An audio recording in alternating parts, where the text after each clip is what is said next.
So we're on the end of baby step 2, getting towards it. So we had a couple of wee glitches. I'd overstretched a wee bit, and we get back on track. So the few times we've had to go back to baby step 1, which is build up the $1,000 or £1,000. We put it in as £1,000, to try and get us back on track for your emergency fund. So a couple of times we've had to do that.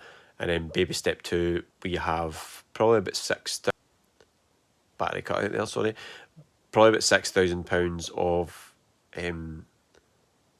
debt left to deal with.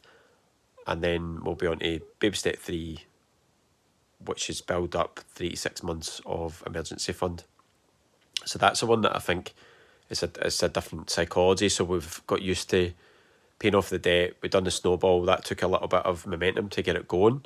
And I think psychologically as a couple, that was probably quite hard because we were in the habit of probably not sacrificing stuff and possibly not budgeting.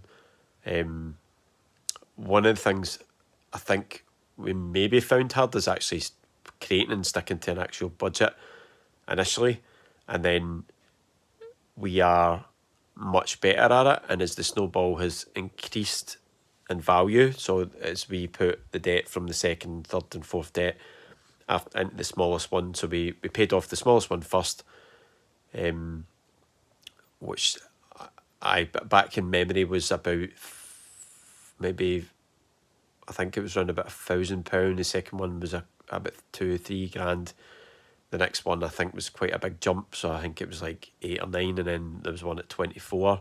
So all that's been done in about 18 to 20 months, with a lot of effort, like a lot of sacrifice, a lot of change, a lot of habit change.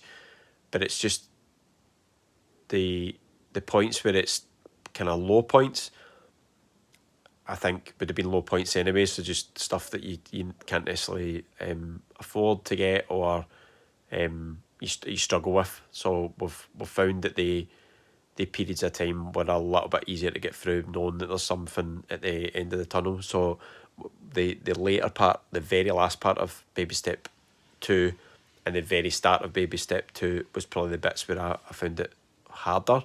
But it's definitely like psychological changes in my thinking about how I think about debt and money, and also how I think about how capable I am of handling debt and paying things off well, and maybe moving towards baby step 3 where I'm going to have to shift my mindset around about being confident in saving.